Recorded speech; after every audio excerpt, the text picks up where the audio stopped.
What? What? What the hell is this? Harumph. I didn't get a harumph out of that guy. Give the governor harumph. Harumph! You watch your ass.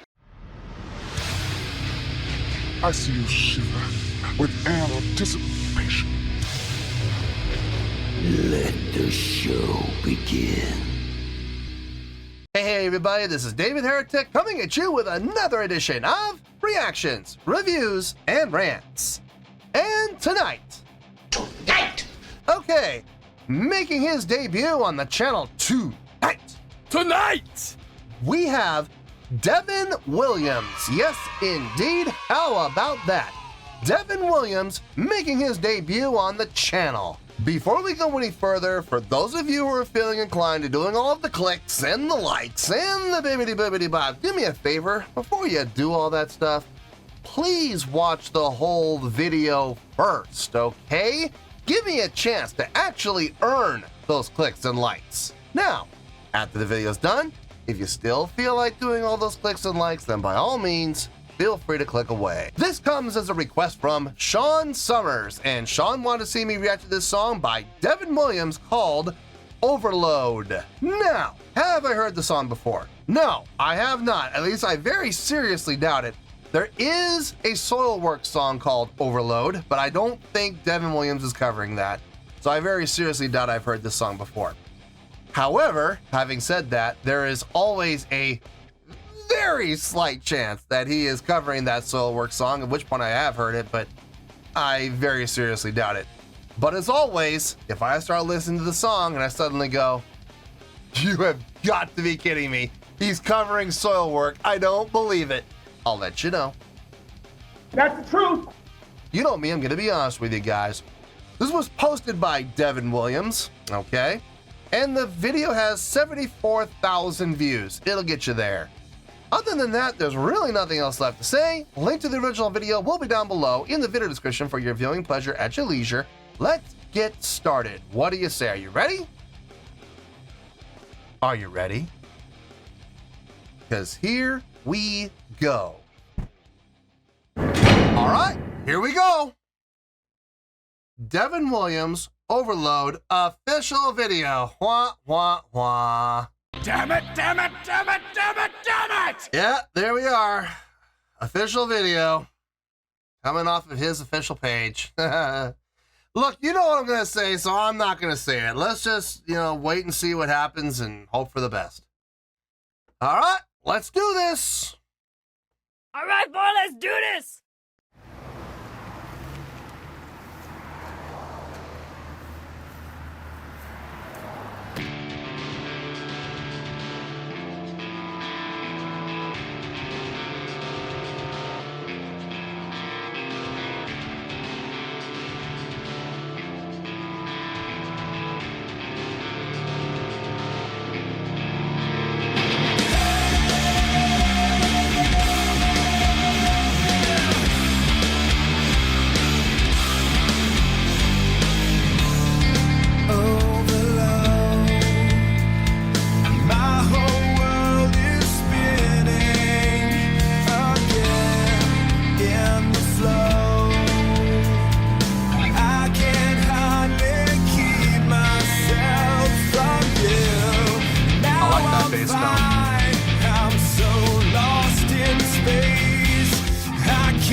It's funny.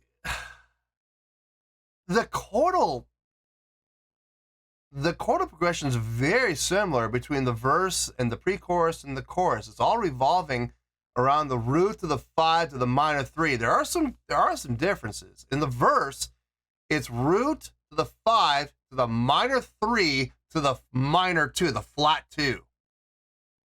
I'm not getting the flat 2 in the verse, in the pre-chorus or the chorus though. And it's more octave play in the pre-chorus and in the chorus as well. But it's funny because they're playing, it's the same progression for the most part from a notational standpoint. But like I said, the playing with octaves and the addition of that flat 2 does make a difference. And I believe the flat 7's in there as well on the, I think it's here on the chorus. It's just interesting that you could take the same riff and just tweak it a little bit here and there, not make a whole lot of changes, just kind of tweak it here and there, and all of a sudden you got something that sounds different. It's interesting. It's very, very interesting how that works. I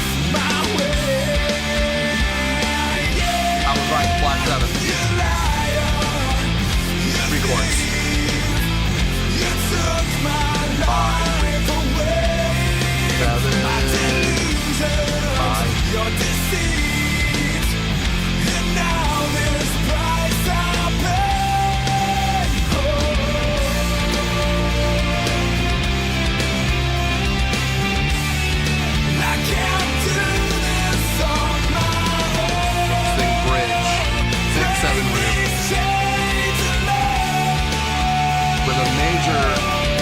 major third of the vocals.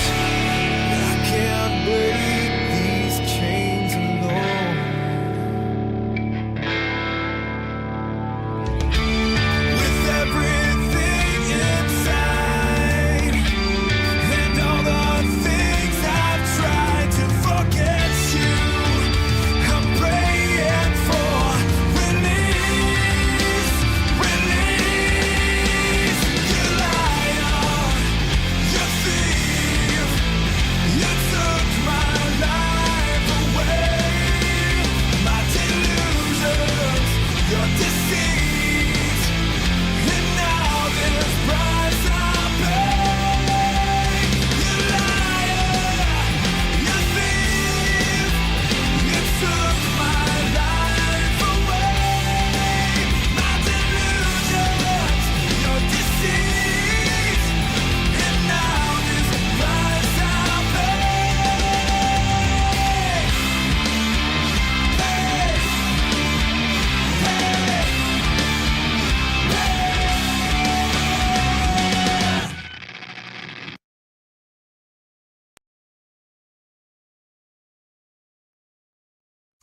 You've heard me say on the channel, simple can be effective when it's done properly. This is a textbook example of what I'm talking about. I'll tell you what I mean during my review. Let me get my thoughts together. I'll see you in the review and we'll talk about it. Well, there you go, folks. That was Devin Williams with a song called Overload. This was a request from Sean Summers. Okay, there's not a lot to talk about. As a matter of fact, the only thing I really want to spend any time on, there's just really one thing.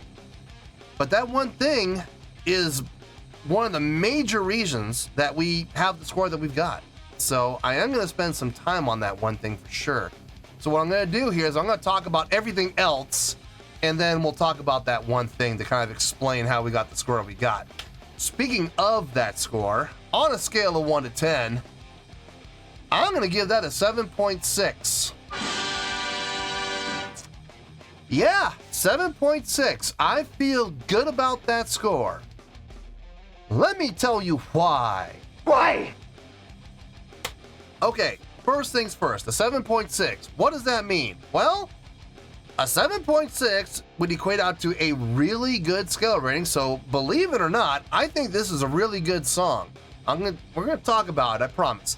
It would also come out to 4 out of 5 stars and a B+ letter grade. So there you go. A 7.6, really good skill rating, 4 out of 5 stars, and a B+ letter grade. Now, how did I come up with that score? So glad you asked. Okay, let's talk about everything else before we get to that one thing. Across the board, I think everything sounded really good. The sound quality, the mixing, the engineering sounded really good. It was clean. It was clean without being overly compressed and overly expanded, like we hear with a lot of other recordings from a lot of modern bands that unfortunately just suffer from digital, over-touched digital sound. Too much editing, too much compressing, too much expanding, too much noise gating. And you hear it because you want to get every single little tick out of there that you possibly can. And you end up making, unfortunately, you end up making the song sounding digital. You make it sound inorganic. You make it sound sterile. That wasn't the case here. This had a certain rawness to it.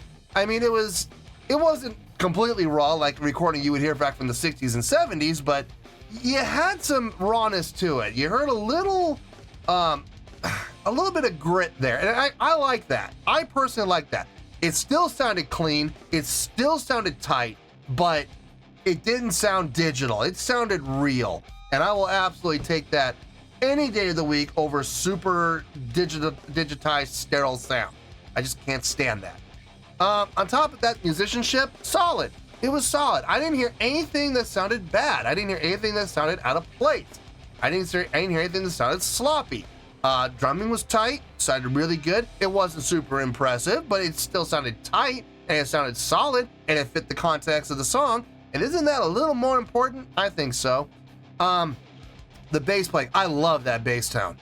I love the bass tone on this. It had the percussiveness. You heard every attack clear as day, yet at the same time, it wasn't so bright that it had no bottom end. No, it had bottom end. It had a little bit of rattle. It had a little bit of punch, and it still had that precision attack. I loved it. I loved everything about the bass. I loved how the bass sounded on this. Now, would I say what the bass player played was impressive? No, I wouldn't say that, but I did enjoy what he did, and it again fit the context of the song. Same thing with the guitar playing. I like the guitar tone. I like what the guitar player was doing as far as the subdivision work. I liked his chunking. Anything I would say was impressive? No, it wasn't impressive. Even his guitar solo really was not that impressive. If you could really call it a guitar solo, I don't know if you can even call it that. That was a bridge to me. He just had a couple of little solo spots, a couple of lead lines in there, but I would not call that really a guitar solo per se. But I can't even say that was all that impressive. But ready for it? Say it with me. It fit the context of the song. It made perfect sense. So I got no issue with it. Vocally, really good. Again, fit the context of the song. It was clear. It was defined. His diction, his vowel formation sounded really nice. His pronunciation was clean. Was his range all that impressive? No, but again, it fit the context of the song. So I got no issue with it at all. Normally, I would give a song like this somewhere like around 7.3, 7.4. So why am I giving this a 7.6? You have heard me say time and time again on this channel that simple can be effective when it's done properly. This is a textbook example of what I'm talking about when I say that. What would you say if I told you that this song came down to 4 chords? Doesn't seem like it, does it? No, it doesn't, because they took those 4 chords and they used them in very unique ways, very to each other. So for example, the verse, 4 chords. No, I don't even think the verse had 3 chords. I think it was just root, 5, and 3. I don't even think the 7 was in the verse. We didn't hear the 7s until we got into the pre-chorus and then the chorus. So we didn't even have 7s in the pre-chorus. But that's what I'm talking about though. The verse, it was the same chords as there was in the pre-chorus and the chorus, but it sounded different. It sounded different because it was a little bit different. But it's still the same chords though. Now we go to the pre-chorus. Let's throw the 7 in there now. 7, no 5, just 3, 7 root, 3, 7 root, or root 7, 3, 7, or whatever the progression was. But it was a little bit different. Same, it was still 3 chords. Out of the 4, they had 3. But it sounded different. It sounded different than the verse. So here's the verse, its own entity. Here's the pre-chorus, its own entity. And then we get to the chorus, which had all 4 chords in there. We had the 1, the 3, the 5, and the 7. It has its own sound, its own entity. It doesn't, the verse does not sound like the chorus. The chorus does not sound like the pre-chorus. The pre-chorus does not sound like the verse. They sound like 3 separate entities, and yet they lock together, winning. Right there, there it is, winning. And they linked up perfectly. They transition from phrase to phrase seamlessly. Not complicated, not impressive at all from the standpoint of notation and chordal progression, but what really impressed me though was the fact that they were able to take just 4 chords, and they were able to make 3 separate sections that sounded completely different from each other and yet were complementary and conducive to each other. That was impressive. I have to say, I was very impressed by that. The song is not complicated. It's not. I could honestly, I could pick up my bass right now and I could play along to the song. It's not a complicated song, but it was impressive to see how they literally took 4 chords and built 3 separate sections that not only sounded completely different from each other, but were conducive to each other, and they fit together like a glove. That was cool. That's exactly what I'm talking about when I say simple can be effective when it's done properly. This was super effective. It absolutely was. And that's why I'm bumping it up from, like I said, a 7.3, 7.4. I'm bumping it up to a 7.6 because, folks, it deserves it. It absolutely does. Fun tune. A fun tune. I'm going to play this right now. Well, okay, not right now. I'm going to play the Volbeat. I just did a reaction to a Volbeat song. I think it was called A Garden's Tale or The Garden's Tale. I'm going to play that first, and then I'm going to play this because both of these songs, simple tunes, simple songs, easy to follow along with, but man, they sound like they're going to be a lot of fun to play. So I'm going to wrap this up right now so I can stop filming, I can pick up my basses, and I can start having some fun with these 2 songs. So let's wrap everything up here in a nice shiny bow, shall we? We got a 7.6, which is a really good scale rating, 4 to 5 stars, and a B+ letter grade. Take your pick, I don't care, whichever one of those floats your boat. Final word, final score, I have spoken. Well, that's gonna do it for this edition of Reactions, Reviews, and Rants. Hope you all enjoyed the show. Hope I was able to entertain you. If I was able to put a smile on your face and brighten your day, I did my job, and I'm so glad I could do it. If you guys feel like joining the fan base, go ahead and click on that button down there. If you guys want to like the video, go ahead and like the video. If you guys want to ring the bell, go ahead and ring the bell. It honestly doesn't make any difference at all to me, but if you guys feel like doing these things, well then by all means, feel free to do so. Well, that's going to do it for the night, folks. Thank you very much for watching, and as always, this is David Heretic signing off, reminding you to stay fabulous and support each other. Later. Peace.